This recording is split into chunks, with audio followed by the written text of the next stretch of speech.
most of the time is spent doing their own painting, and the critiquing is just a day or 2 days at the most a week. The student number is very small. We have 3 instructors. Each instructor has no more than 12 students. This way the instructor can get around to each student individually and give them critiques individually, so it's a very one-on-one kind of a thing, a workshop type of atmosphere. The training begins with black and white. We're going to be doing charcoal or black and white painting from plaster casts. And this is a very traditional type of training method. It's been used for centuries. The goal of the training is to gain a certain amount of proficiency in just representing what's in front of your eye. It's a series of graduated exercises where the student would begin with charcoal, say on a plaster cast, then progress to black and white oil painting, and then eventually it would be color painting. After the casts, you would progress on to still lifes, and then portraits, and eventually imaginative painting, which is more of a personal interpretation. That's where the student is sort of moving out into their own type of expression. Now, the working day is divided in half. So half the time you'd be going through these graduated exercises, casts, still lifes, portraits. And the other half of the day, the other 3 hours of the day, you'd be doing life drawing from a nude model. Now this is throughout the 5-year program. A beginning student, again, would be starting in charcoal and pencil for the life drawing. And then the pencil drawing continues throughout the 5 years. And the charcoal drawing, which is what we could call the sustained pose, that pose could last as long as 3 months. And you'd be working on it 3 days a week. So you progress from a charcoal drawing, your first year, say, and then the second year you move on to black and white painting, and then eventually color painting. Each student has their own workspace, and so they would be getting a critique in their cubicles, we call them. That's where they're working on their separate projects, those graduated exercises I was talking about. And so the instructor would come in, and it's a very one-on-one personal kind of thing. The instructor just critiques what they're doing in a very concrete kind of way, break it down into drawings, values, and color.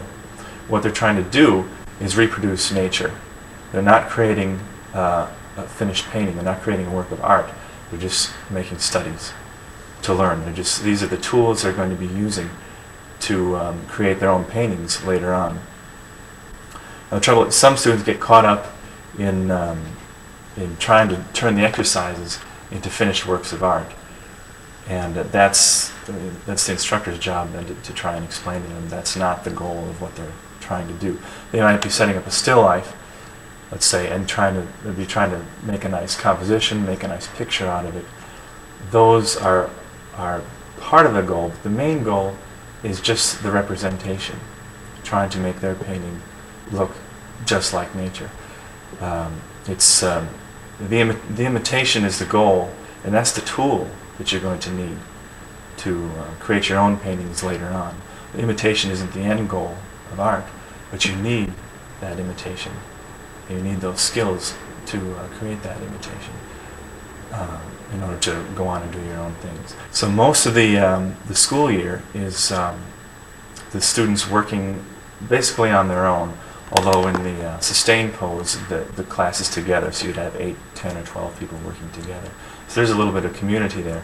You also have your privacy when you're working in your own space for the other half of the day. So throughout the entire year, it's drawing and painting from life every day, all day.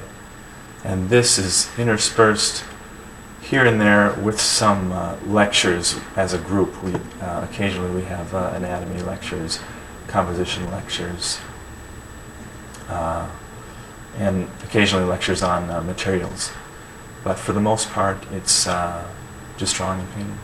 As far as attaining the eye of the master, if you take a look at, I was at the the Van Dyke show. This was a couple of years ago. And I was very impressed. Van Dyke was a student of Rubens. I was very impressed when they had his early work at the beginning of the exhibition. And the exhibition consisted of about 8 or 10 rooms of his paintings. And you could see when he was about 18 to 20 years old, Van Dyke's work looked like Rubens, his teacher. And then as he went on, and he was in his early 20s and his late 20s, Van Dyke's work took on its own look, and it began to be Van Dyke. So I use that as an example to explain to the students that, yes, in a way, you're attaining the eye of the master, as we like to call it. There's always going to be some influence on the pupil from the instructor as to how their work looks. But eventually, hopefully, the student would go on and their paintings would reflect their own personality. And that's part of the process of learning, too, once you get out of the school. And I like to think for the next 5 or 10 years are very crucial, because the student is then developing their own habits, likes and dislikes. And for the most part, those are going to continue throughout their career. And so that's the time when the student would be kind of breaking away from that. We always do try to leave the student room to explore their own sensibility as far as how their paintings look, as long as it doesn't interfere with the exercises that we're trying to give them and the tools that they need to learn. This is a portrait I did of Richard Lack. He's kind of the founder of the ateliers. He opened his atelier in 1969. Several of the instructors were students of his, and some of them have gone on to open up ateliers of their own. Now this is an example of just a straight portrait where, of course, the first object or the first goal of the painting is to make it look like the sitter, otherwise it's a failure. I hope it looks like him.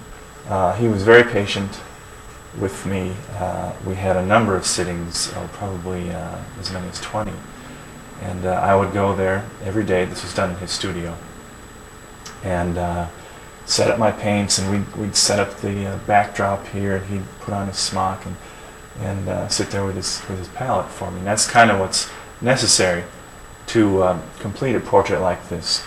Now for the dog, what I had to do is I did this study first from the actual dog. We brought him up into the studio. He's very old, and I had to carry him up the stairs. He weighs about 60 pounds. And Richard sat with the dog and kind of had to hold him up, otherwise he would just flop down. And I also took a roll of black and white photographs of the dog, which was really necessary in this case. Obviously the dog isn't going to pose for me, and in order to get the forms looking right, I had to refer to the photograph. However, I didn't want to use the photograph for the color and the form on some of the hair, so I wanted the actual dog there as well. And so I had the photograph taped to my easel, and the dog was sitting right there, and I would refer back and forth to both of them. And I completed this study. This was about 3 hours. And then from this, I painted this part of the painting, just a dog. However, the rest of it was done from life. Now that differs from this here, which we call an imaginative painting. That's where you're taking elements from nature and incorporating them into your own design. Now obviously I didn't just go out and paint this background and have my model sit on a rock somewhere out in the desert. So what I had to do was begin with my initial idea. I did a little color sketch of what I wanted the final painting to look like. And then I had the model come into my studio and pose. And I did a drawing. And then from the drawing I did this cartoon, which is in charcoal. And this is where I'm able to work out the whole design, actual size, and see how it's all going to look. Then I can play around with the values, say darken this down here if I want to bring out the figure, put in this little light back here to make it look more three-dimensional so that he's in front. Things like that. And this is a very forgiving kind of a medium. It just wipes right off if you want to change something. So this is kind of the blueprint for what the painting is going to look like.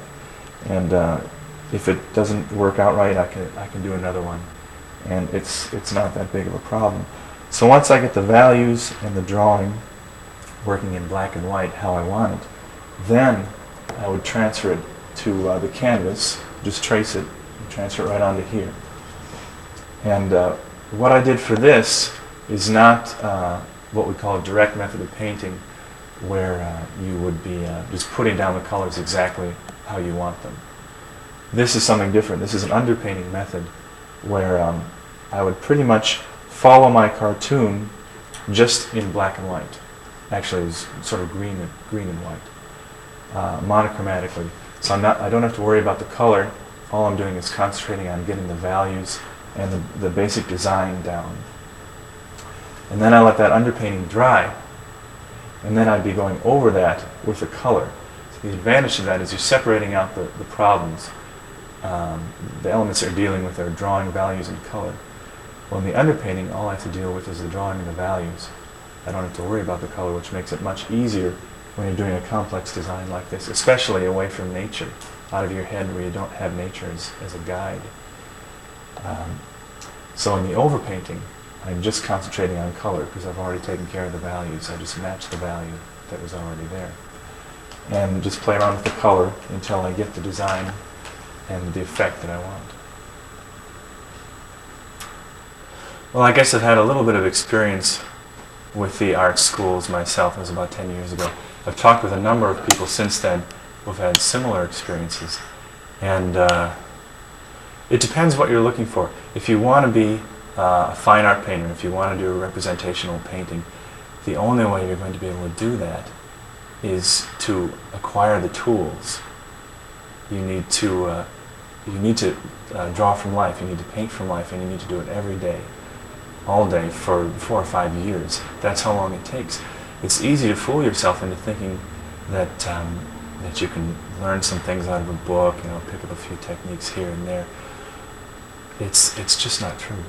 I've seen a lot of students try and do that. The only success stories I've seen are the people who have really stuck with it and gone for those 4 or 5, sometimes even 6 years in an intense type of training where you're working every day, and you don't get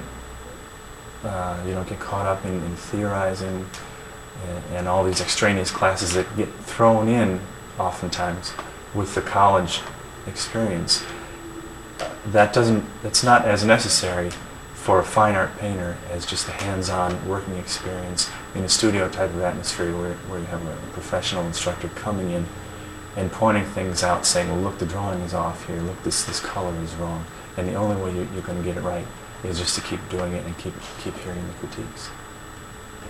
It is a long, hard grind, but it is very much worth it you have to ask yourself if that's what you want to do, if this is the thing that you're definitely have some ability for, and it's going to hold your interest, hopefully for the rest of your life. It's a great life.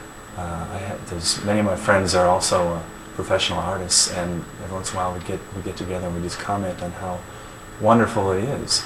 Some of us are more successful than others. That doesn't matter as much, because we're all doing the thing that we love to do. We put in our time, and it was difficult. But the rewards are just being able to create something that's a very personal kind of thing, and something that you want to do, and that can be reward enough.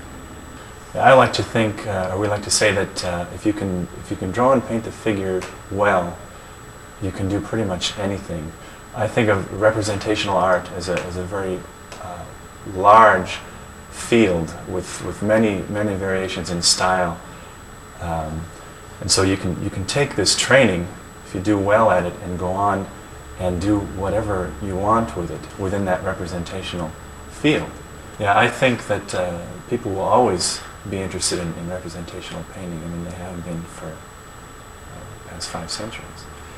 And it ebbs and flows with style. Sometimes there's more interest, sometimes there's less interest. But the people that are doing it today, I feel that some of the best of them are right here within this movement, within this group of painters that have gone through the atelier system. classical or representational painting is being kept alive in Excelsior, Minnesota. It sounds very strange, but it's actually true. Richard Lack just happened to be born in Minneapolis. He was the one that went out to Boston and got the training, which in turn had come from Paris around the turn of the century. And Lack moved back here and ran an atelier for 20 years and trained a number of painters, many of them who are from this area, stayed in this area and now are still working here. So you have 15, 20, 25 painters who are well trained, living and working in this area and exhibiting together. So it is kind of a nucleus of knowledge and of a working environment.